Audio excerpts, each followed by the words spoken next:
Hello everyone. Happy solar eclipse coming up in less than 12 hours. It's currently 12:12 on Saturn night. So technically Sunday morning if you're looking at the clock, 24-hour clock. And for anyone that is new here, my name is Eva. I haven't introduced myself in a while. Also known as Gem Astrology. And thank you for being here. There are some things about this solar eclipse that I wanted to mention, and yeah, I will jump right into it. It is at 29 degrees in 5 minutes, 29 degrees of Virgo, and 29 degrees is the last degree of the sign, and the last degrees of any sign is considered to be the anaretic degree, which is the extreme expression of that particular sign.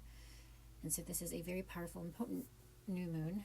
And what makes this new moon a solar eclipse is the distance that it is from the nodes. So Virgo is in the South Node territory. So South Node is where energies are released, like the shadow sides of Virgo, where overwork, overcriticism, overanalysis, servitude, not listening to your own intuition and going by data rather than your own inner voice, those things are diminishing. This is South Node energy, which means the North Node is in Pisces, which is the opposite sign of Virgo. So while we are diminishing all of these shadow sides of Virgo, we are making space for those Pisces attributes that we want to lean into: intuition, trusting the unknown, spirituality, things, water as well. Like there's a huge emphasis and focus and reverence for water and the importance and value of water, and just even showing respect before you take your first sip of water, just blessing it will have these rippling effects, no pun intended, of raising the vibration of the collective. So all of these energetic things that we can do to combat all of the dark shadow forces that are at play right now can be so powerful. And we have been conditioned to believe that wasn't true. But that's another part of this story. The Pisces North Node, Virgo South Node story is releasing all of these old belief systems, these old orders of following other people's orders, and only looking at the data. Now we are coming to find out that the data can lie, and things have proven themselves to be incorrect. We have been deceived. And that's another thing with this new moon, this solar eclipse, is the position of the moon and the sun, because they are both in Virgo, and they are opposing Neptune, which is in the sign of Aries at 0 degrees. When the moon moves into Libra, it will be at 0 degrees. And on the 22nd, the sun will move into Libra at 0 degrees. And so they will be in opposition to Neptune. I mean, even at 29 degrees Virgo and 0 degrees Aries, which is where Neptune is at, they're still within range, even though they're out of sign. They're considered out of sign oppositions. But the moon and the sun in Virgo are in opposition to Saturn in Pisces at 28 degrees. And Saturn is retrograde, so it's been in Aries and it retrograded back, reversed back into Pisces for 5 months or so. It'll go back to 25 degrees, I believe. But right now, with the opposition to Saturn and Neptune, there is a lot of uncertainty about what to believe, and all of the news that has been spinning all kinds of information, all of these unfortunate events. I mean, it's hard to even just pick one. They're all shocking and disheartening. What's really important right now, which can be easier said than done, is to be the observer and not the absorber. We definitely have to create boundaries around how much information and the quality of information that we take in. That's part of the Saturn energy. Saturn restricts and wants us to be very discerning and have prudence with the information that we disperse, that we share as well. Because it's one thing to take in information and stay up to date on the news, but then it's also another thing to share the information. I think it was Cosmic Matrix podcast. It's Laura Matsu and her husband Gunther. Gunther, I can't remember his last name, but they were talking about how it's one thing to, keep on exposing all of these injustices. Like, there's got to be a rebalance of the energy. And I have a few like very heavy conspiracy theory friends who are going down these rabbit holes, and like I'm totally, guilty of researching, trying to find the truth. That's my Mars in Aquarius. But yeah, at the same time, definitely balancing out the energy with positive news, good news, cat videos, and absorbing high energy food, and like making sure that the information and the music that we take in is high vibe, like it's positive. Even mantras, I mentioned this in my last video, like the music that's coming out now has binaural beats in the background of these danceable manifestation mantras. So balancing out all the information that has been circulating. And Mercury just moved into Libra, which is an air sign, and has made a trine, a grand air trine with Uranus in Gemini, which is retrograde, and Pluto in Aquarius, which is also retrograde.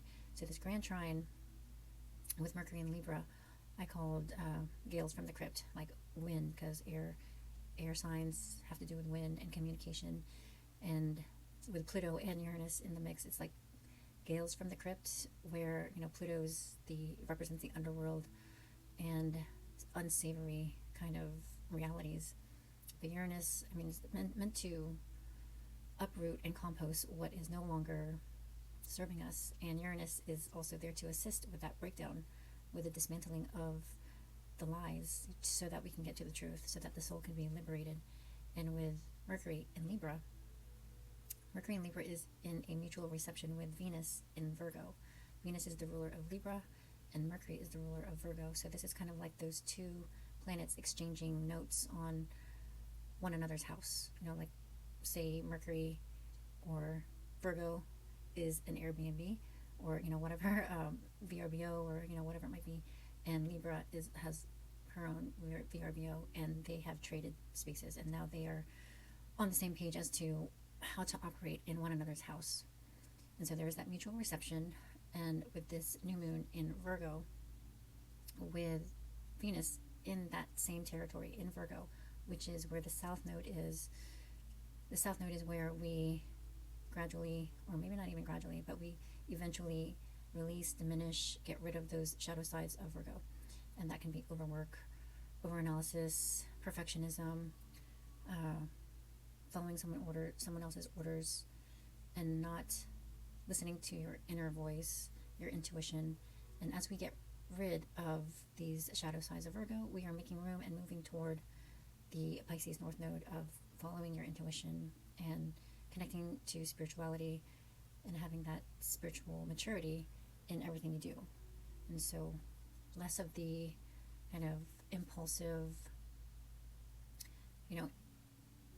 I guess you can say like childish games. This is with Saturn in Pisces, this is a mature, like kind of on the serious side of Pisces.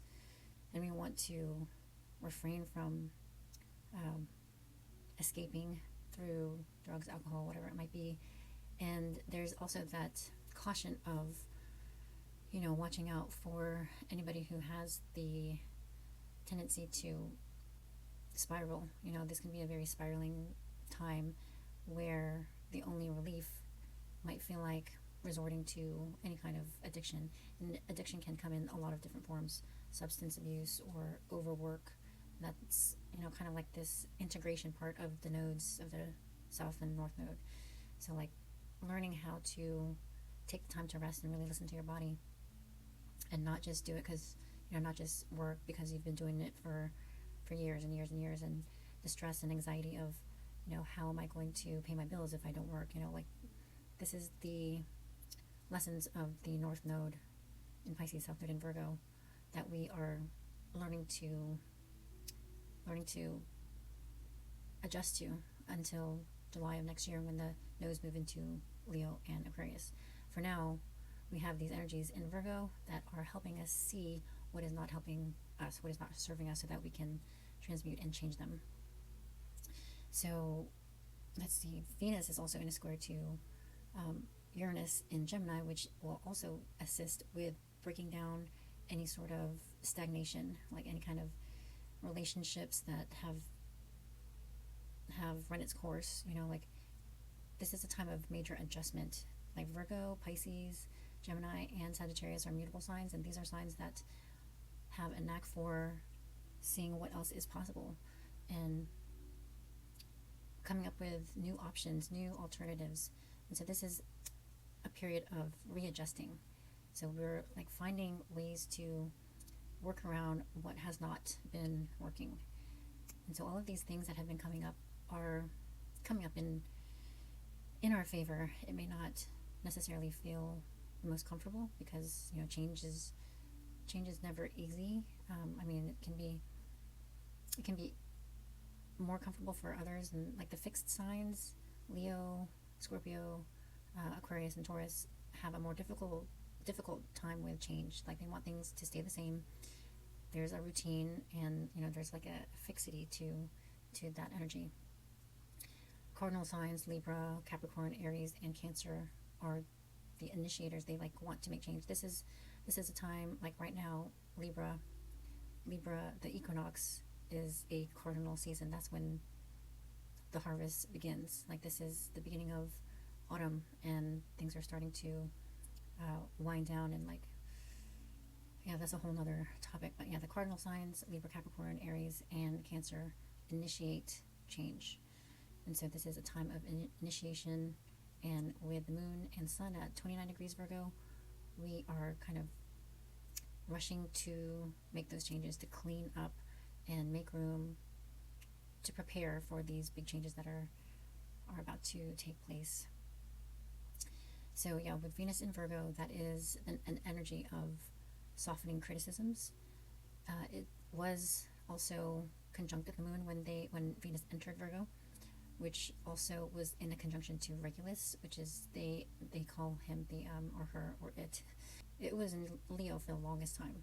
Regulus was in Leo for the longest time, for like thousands of years, and had this association with lions being the king, royalty. And so Regulus still has that association of royalty, but now in the sign of Virgo. Virgo is the Virgin, which is the only sign represented by a human female constellation. So it's going to be interesting how Regulus in Virgo will play out on the world stage, but with Venus, also the moon there, and then the south node moves backwards, and so eventually by June or July of next year it will reach 0 Virgo, and I believe Venus will be at 0 degrees Virgo next summer, but that's going to be an interesting set of energies. But yeah, the South Node territory, we can kind of anticipate relationships that have run its course to start to fade away, or they just start to diminish, which is just making room for something that is more aligned with our soul's path. And with Uranus in Gemini, that's going to be helping us not take things so personally. Like the air signs are more of an emotionally detached energy, and so this trine with the air signs will help us with that. And so that's something that we can embrace and look forward to. Like everything is just kind of clearing our path so that we can be more authentic in our enjoyment of this life that we have. Like it is our life to enjoy. So let's see, what else did I want to mention?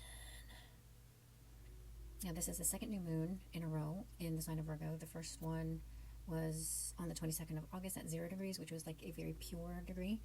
Now, and also a critical degree, but now we have the new moon at 29 degrees, and it's like a doubling down of really getting rid of any belief systems that are no longer serving us, getting rid of the belief that we had to work ourselves to the bone to earn a living. Like things like that are fading away, and we are realizing the importance of rest and listening to your own intuition, your own guidance. And with the sun moving into Libra the next day, this marks fall equinox or Libra equinox fall equinox, autumn equinox in the northern hemisphere. And this is a rebalancing of the energies. This is when the sun has had its maximum light and now is starting to descend, and now we will be getting less light, more dark sky. And Libra is a cardinal sign. It is a sign that initiates, and it's, Libra is all about harmony and peace and balance. It is the yin yang sign of the zodiac. So if there is anything out of balance, if there's energy that needs to be rebalanced, Libra will take the initiative to do so. And there's actually a lot of Libras in the political arena at this time who are Libras, who are making changes and really making a 180, like making 180 decisions.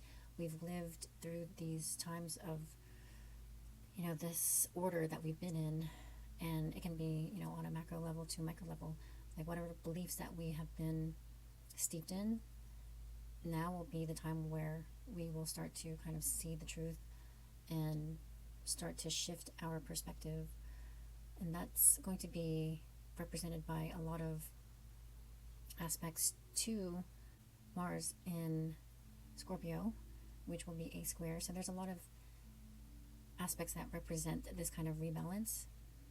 So along with the eclipse, it's kind of like, the beginning of the end, the end of overwork, criticisms, perfectionism, doing the same thing over and over again, routine, seeking external validation, servitude to others, and beginning to trust our own intuition, giving more attention to our own energetic capacities.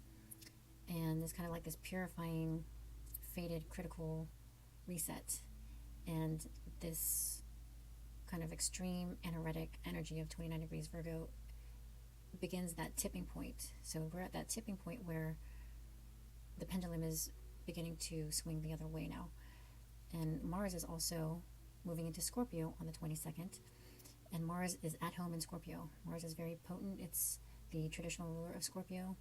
And I've heard Mars in Scorpio described as sniper energy, like very pointed and fixed, while Mars in Aries is more like a grenade being thrown, So this is very precise and, what do you call it when you're meditated? It's like it's a premeditated Mars in Scorpio, and is emotionally charged because Scorpio is a water sign. And with the rebalancing of energies, I kind of see this as, with each action comes an equal and opposite reaction. So the more intense, the more we push, on the other end of the spectrum will be that much more energy pouring into like love and harmony and peace. And like this is a very polarizing kind of moment that we're in that's going to eventually like bring about this like sudden change.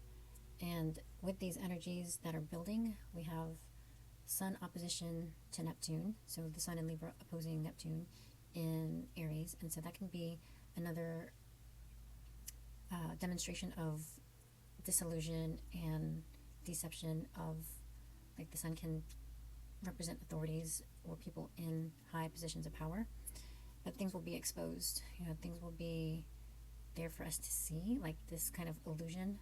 And then also the Sun will the same day on the 23rd trine Uranus. There's like a flow of energy between the Sun in Libra and Uranus in Gemini. So there's going to be sudden, unexpected